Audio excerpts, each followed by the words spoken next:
Palestine has actually been a singularly unifying issue. We've seen that in the hundreds and thousands of people taking to the streets every week in, week out, over the past 9 months.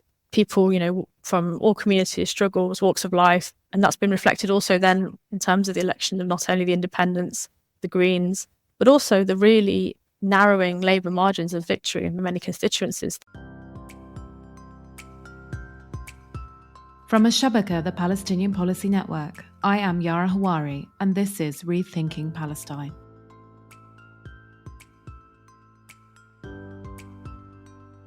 On July 4th, the British public elected a new government. As predicted by many pundits and pollsters, the Labour Party, led by Keir Starmer, won in a crushing defeat for the Conservative Party, which was ousted after 14 years of parliamentary rule. For many supporters of Palestinian liberation and fundamental rights, this election posed a challenge, with both the major parties supporting the genocidal actions of the Israeli regime. Within the Labour Party, which has traditionally been the political home for many Palestine supporters, this led to some very serious tensions and fractures. Indeed, some candidates were forced to break with the Labour Party and run on independent tickets. It also gave rise to candidates predominantly running on what was called a pro-Gaza platform. Following the election, the first official trip by the new Foreign Secretary, David Lammy, was to Israel, where he met with Israeli Prime Minister Benjamin Netanyahu. So what does this British post-election landscape look like now for Palestinians and their allies? Joining me to discuss all of this and more is Sara Husseini, Director of the British Palestinian Committee and policy member of Al-Shabaka. Sara, thank you for joining me on this episode of Rethinking Palestine. Thank you for having me. I'm really looking forward to it. Sara, perhaps we can begin by having a little overview of the elections. What happened? What were the significant changes? So, as you mentioned in your introduction, what we saw was a landslide majority for the Labour Party. So in this first past the post system that we have in the UK, where people vote for their MPs within constituencies and then the person with the most votes goes to Parliament, we saw Labour win 411 out of 650 seats, which, as you said, is a crushing victory in this system. But actually, if you scratch the surface a little bit, what we see is quite a shallow victory. First of all, we're looking at one of the lowest voter turnouts we've had at 60%. And if we bear in mind that the Conservatives pretty much self-imploded, they were incredibly unpopular. In fact, 1 in 5 voters actually voted tactically, purely to oust the Conservatives. When you see then that Labour actually have control with 34% of the vote share, which is actually the lowest of a governing party in modern history, it really gives a clearer picture of how there's very little love for either of the two major parties right now. What was also really interesting is, and again, as you referred to, is this rise of 5 independent MPs, or the voting in of 5 independents based on a Palestine platform. So 4 of those were completely new members of Parliament, and one of them, Jeremy Corbyn, again, unprecedented in terms of voting in the British system. We saw the Green Party, which made Palestine an intentional part of its platform, had its best election ever as well. So going from having 1 seat previously only to 4 seats. Now, we also saw a rise in the popularity of the far right, with Nigel Farage's Reform Party also gaining 5 seats. So there's that as well. But I think in relation to Palestine, we saw what's happening in Gaza played an important role in this election. And more broadly, it put a real dent in the machine of party politics, and I think showed the real possibility of breaking beyond the two-party system for the first time. Now, as I mentioned in the introduction, historically, the Labour Party has been a political home to many who support Palestinian liberation and fundamental rights. And that was especially the case under the leadership of Jeremy Corbyn. But the purge of so-called Corbynistas and in general leftists from the party has meant that that's no longer the case. Not to mention, since the beginning of the genocide, Starmer and other key figures have been supportive of the Israeli regime's actions in Gaza. So what is the Labour Party like now for people who support Palestinian liberation? First of all, I think it's important to build a bit really in terms of Starmer and others being supportive of the genocide, because we don't say this lightly. I think it's important to kind of add some examples there of what we mean when we say that. And I think, no Palestinian in the UK, and I'm sure many other people are going to forget that interview that he gave in October on LBC when he said that Israel had a right to cut off power and water to the people of Gaza, which is collective punishment and a war crime under international law. And then we saw 4 months later, Starmer's Labour leadership effectively append parliamentary protocol to push for a Labour amendment on a ceasefire vote that was a motion that was brought by the SNP that removed the term collective punishment from the motion, among other things. specifically to shield Israel from accountability. And, this support for Israel really goes beyond that as well, in the sense of, people will remember the LBC interview very well, but maybe fewer people will know about the speech he gave to Labour Friends of Israel at an annual lunch in 2021, where he recalled the colonialist language of the Zionists, the early Zionists, making the desert bloom, and associated, racist tropes along those lines. So, yeah, this is the Labour leadership that, we have in power now. To your point about the purge, I think, even just before the elections, we've seen a series of deselections before the elections even took place of left-leaning candidates. Faiza Shaheen, for example, was one of them that was famously reported attempts to bar Diane Abbott from running as the Labour candidate. And at the same time, backing new candidates like Luke Akehurst, for example, who is the former director of an organisation called We Believe in Israel, which is a very active supporter of genocide. So in short, it's a really difficult environment for those Labour MPs, councillors, party members who rightly stand against the genocide, who do believe in the universal principles of justice, who understand that there can be no justification for the massacre of now more than 40,000 people. And as we've seen, recently, a very conservative estimate by the British medical journal, The Lancet, that could be somewhere around 186,000 people, not to mention the collective punishment and the starvation of 2 million. And so it's these people at all levels of the party, weighing up resignations. We saw a number of Labour councillors resigning over this issue in the past months, and weighing up whether to stay in the party and push back from within, try to bring the party back to its values, or whether to step out. So despite this hostile environment within the Labour Party, I think what's been really interesting in this election and also elections elsewhere across the world is that Palestine broadly, but also the ongoing genocide in Gaza, has been a key issue. And I think it's something that's almost unprecedented in terms of foreign policy concerns amidst election. So what does this tell us about Palestine as a core issue for people? Yeah, I think that's exactly right. And what you're pointing to there is something that has happened despite a really difficult environment. There's a dynamic that we've been seeing playing out through the elections and beyond. Attempts, particularly by the previous government, elephants of the mainstream media, to stir up real divisions in the UK, to kind of frame or try and make Palestine a sectarian issue, a Muslim issue, a matter of Muslim-Jewish communal tensions, and sort of stoke these kind of culture wars. When actually what we've seen, as you said, is we know in reality, and what we've seen has been quite the opposite. Palestine has actually been a singularly unifying issue. We've seen that in the hundreds and thousands of people taking to the streets every week in, week out, over the past 9 months. And people, from all communities, struggles, walks of life.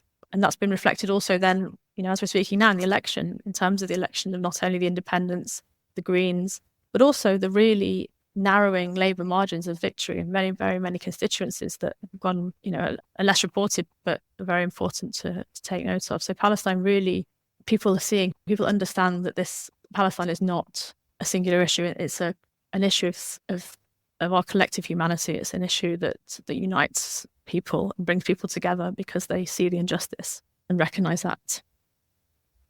And perhaps also because people are increasingly becoming aware of the complicity of their own governments and what their, tax contributions are going toward. The fact that the British government is directly complicit in the ongoing genocide, I think plays a huge role in the politicization of really hundreds of thousands of people. Absolutely. And I think also you just see people being much more alive to the issue now. I think many more people questioning what they're seeing on the mainstream media, and they're seeing how it doesn't tally up with the images, live stream genocide they're seeing through social media, for example, or on their phones. And it's really making people who potentially, like you say, well, this is a foreign policy issue for many people in the UK, but they're seeing it now and they're seeing the reality of it, and it becomes their issue as well. And as you said, I think not underestimating how foreign policy issues don't normally affect elections. This one clearly has. If you're enjoying this podcast, please visit our website, al-shabaka.org, where you will find more Palestinian policy analysis and where you can join our mailing list and donate to support our work. And that kind of explains the rise of these independent candidates who are predominantly running on what people are calling pro-Palestine or pro-Gaza platforms. Can you tell us a bit more about these individuals? Again, as we mentioned, this is 5 independents elected, unprecedented. The election of independents to Parliament in this number.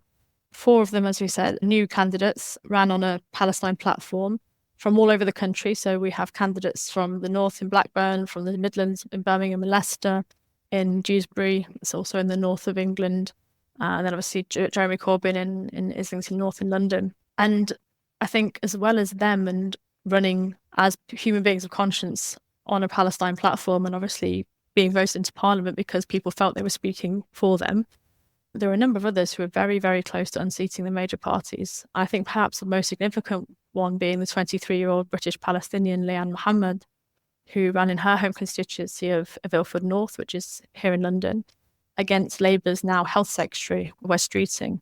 And this is the man who had widely been tipped to be the next leader of the Labour Party. She was 528 votes shy of beating him. They both had around 15,000. I think that sends a really strong message about how people feel about not only what's happening in Gaza and Palestine more broadly, but how deeply complicit the establishment here in the UK is. So I think it's not by coincidence that the Labour Party has now placed several vocally pro-Israel MPs in its cabinet, including David Lammy, who I mentioned earlier as Minister for Foreign, Commonwealth and Development Affairs. What can we expect moving forward in terms of British foreign policy vis-a-vis Palestine? Because it seems like there won't be much of a difference with the previous government's policy.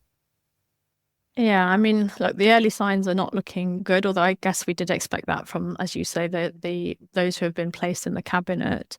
And, there's a number of issues that we were looking straight away to see how the government would respond or deal with those. One of these being, I think, the amicus brief, the objection lodged by the previous government to the International Criminal Court against arrest warrants for Netanyahu and Gallant.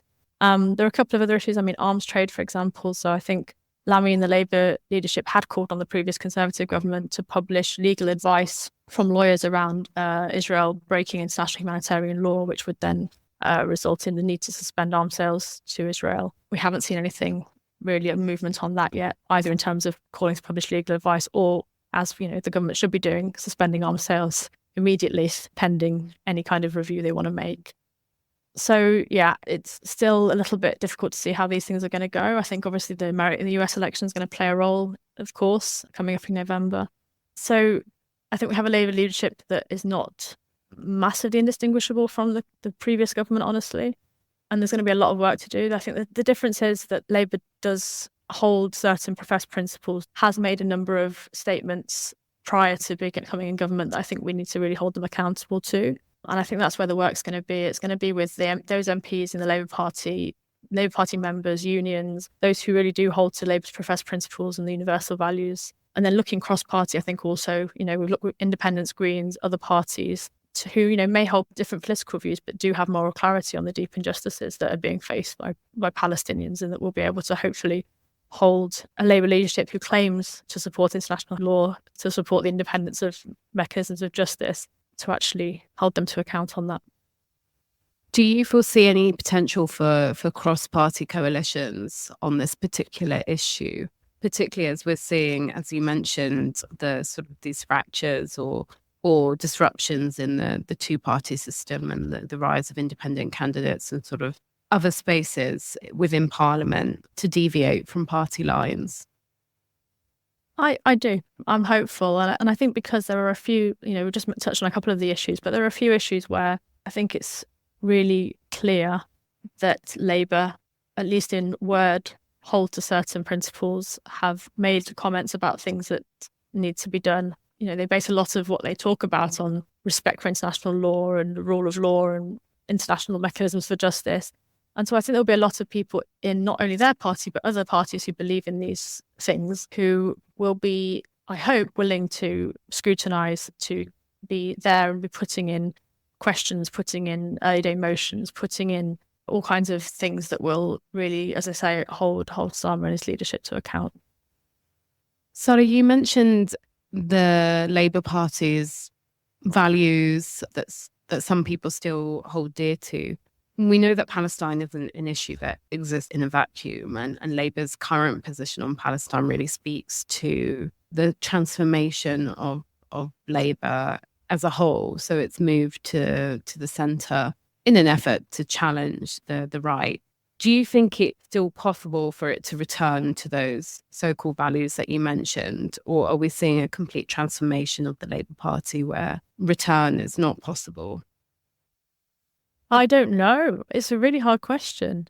I guess the reason I'm asking that is because it's not just Palestine, is it? The Labour Party has abandoned a lot of its core base. It's abandoned the working classes. It's abandoned its values and its politics that it was supposedly established on. And its argument for doing so, sort of to challenge the far right, be a more inclusive party, which is in reality is a shift towards the centre. And we're not just seeing that in the UK, we're seeing that across Europe, where sort of left-wing parties are becoming more centrist to gain more votes. So the issue of Palestine really speaks to a broader political problem where we're seeing the dissolution of the left and leftist values. So with that in mind, do you still think that there is a chance for the Labour Party to recover from this?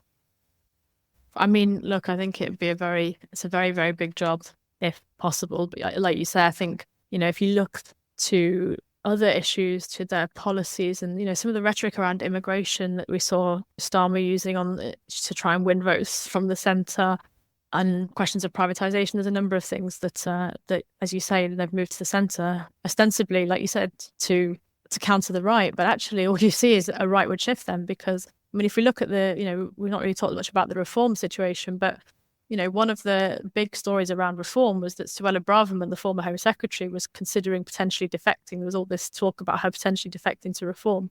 She was a Tory Home Secretary who was the architect, or at least the champion of this sending people to Rwanda on planes, asylum seekers scheme. She was calling to criminalise the Palestinian flag. So across a number of issues, and she was the Home Secretary. Her moving even further right, shows that the Labour Party abandoning its principles and moving further to the centre is just actually playing into this rightward shift. And these, as I say, some of this stuff in terms of culture wars obviously isn't just about Palestine. It's about stoking up division among communities in the UK. And, one really worrying report we've seen in the last week or so is Starmer and the Labour leadership creating something called the Muslim Leadership Council. So a new Muslim body that can give credible policy recommendations to the government. It's effectively bypassing the existing community structures for the Muslim community. It's a very divide and rule tactic. And it's just really, really worrying that rather than, there's an electorate that obviously was not happy with you across, and not just the Muslim community, many communities. But rather than deal with that and amend policy and think about why that might be that you've lost that support, you would actually bypass them to create a whole new structure. So again, I think it's a slightly different example, but it speaks to what I think you're asking, right? Which is the Labour Party salvageable? I think, not under this leadership, certainly. And I haven't, it's a huge job. And I think also that's where this so dissatisfied, so unhappy is the British electorate with these two parties, that for the first time we have seen this glimmer of light, this cracking slightly of the two-party system. And I think that should really, give hope for a different way of doing things. Sara, I just have a final question. In the immediate term, what should we watch out for in terms of British foreign policy vis-a-vis the ongoing genocide in Gaza? So I think ICC arrest warrants and what happens there. We've mentioned also the arms trade and what they do in terms of making good on their claim to want to publish the legal advice and then act upon it. I think it's going to be interesting also to see how they respond to rulings at the International Court of Justice, whether it's the case that South Africa brought against Israel for genocide, or the ruling we saw around the occupation and the unlawful nature of the occupation. Because this is the other thing. This goes beyond Palestine in the sense that what happens here, Palestine is really a litmus test for the whole international system. And what the new government here and everywhere and others do has the potential to, collapse that whole international system that we've seen to date. And I think, even the foreign policy chief, Sip Borrell, said very clearly after the ICJ gave an interim ruling on the South Africa case that governments are going to have to make a choice. They choose either to support international institutions and the rule of law, or they choose to support Israel. And that was a very, a guy who's not been particularly helpful on Palestine. That's a very clear, very honest statement. So given all of this, Sara, how do we not despair? That's a good question. And I think, look, while the picture isn't particularly positive in the short term, I think it does feel like a moment of inflection in the longer run.